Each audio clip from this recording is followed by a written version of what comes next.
expansion of Dragonblight has been Blizzard's chance to finally explore more of Neltharion's story. Even long after his demise, he remains an enigmatic and memorable character beloved by many. He is often remembered as Deathwing, but there is so much more depth and tragedy to this tale. Let's look then together at his past, but also what new information has been revealed from deep within his vaults in the forbidden reach of the Dragon Isles that comes to the game in the next patch. Don't forget to like and subscribe and come. Take a seat by the fire. Neltharion, or Deathwing as he was better known, started out as nothing but a simple, if not larger than most proto-dragon. Just like the other aspects, it was his courage in the face of danger that caused Tyr to choose him as one of the 5 guardians of Azeroth. He was taken with the others to be imbued with tremendous power. His gift was to deepen his connection to the earth and the deep places of the world. He could shape the stone and earth. However, this guardianship over the mantle came at a terrible price. He referred to it as his curse or burden, rather than any gift.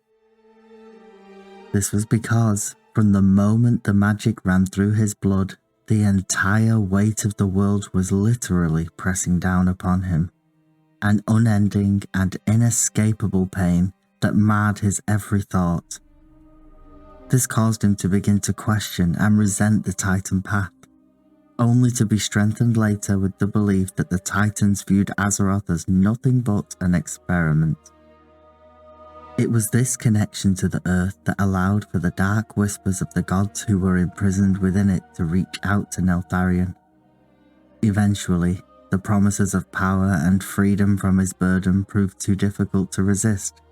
He joined them willingly, silently working behind the scenes to further their dark goals. As time has gone on, we have gotten more context into how exactly this fall from grace took place. Originally, it was thought that it was the corrupting influence of the old gods alone. Then we found out that he joined them more of as a way to free himself, to now, where it seems that he had more knowledge of the inner workings of the Titan Forged than we realized. It seems that he was well aware that the Titan Forged orders were a lie, one designed to obfuscate the true history of the world and make the mortals inherently favourable to the invasive tactics they use. The Titans did not have the goal of doing evil or causing harm, but it was not for the benefit of the mortals. It was just to further their own power, their own agenda. The part that should really stick out in your mind, and one we would like to focus on here, is Neltharion's fervent belief that Azeroth was nothing more than an experiment. One that was left unfinished and abandoned, which would explain his own obsession with experiments. We've seen this before, in a rather macabre fashion during the raid in the Blackwing Descent. I mean, this was his son's facility, but the experiments quite obviously originated with his father. We see it again now on the Forbidden Reach.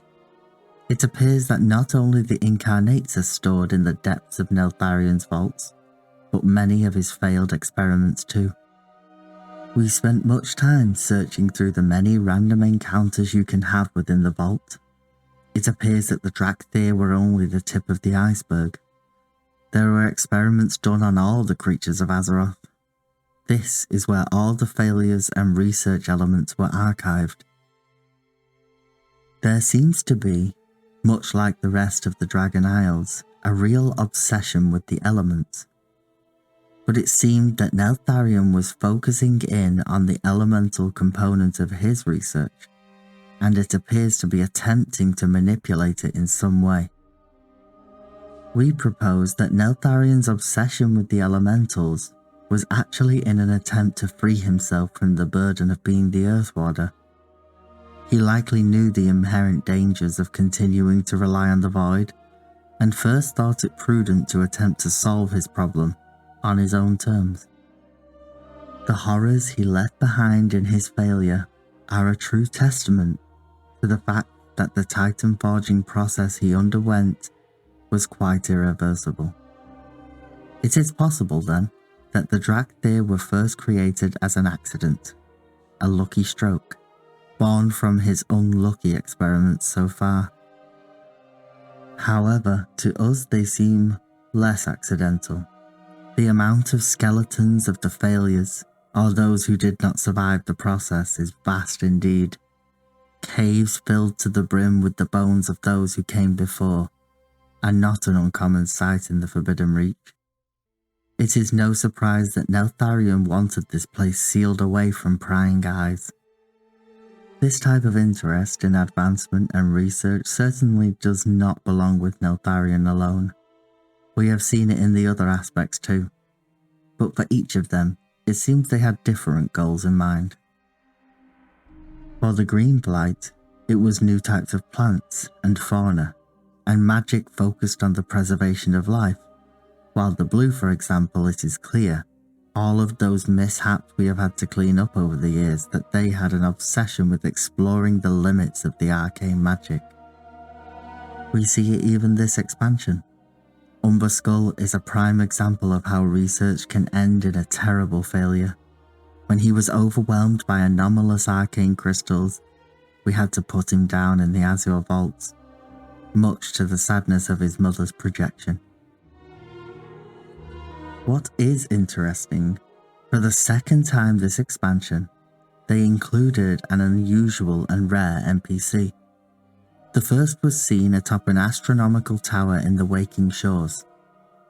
The second can be found within a similar tower near the caldera of the Menders in the Forbidden Reach.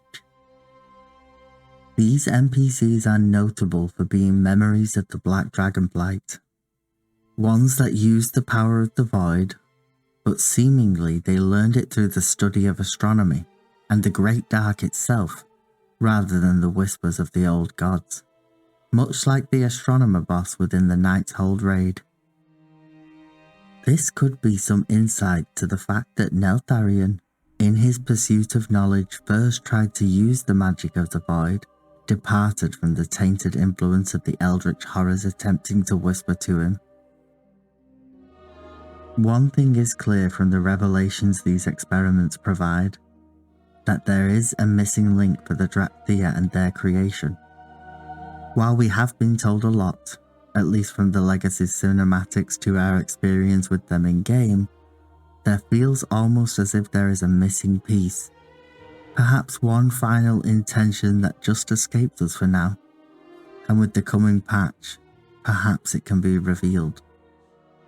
Overall, the story of Neltharion is often thought of as a tragedy. It is clear that he brought much of his fate upon himself.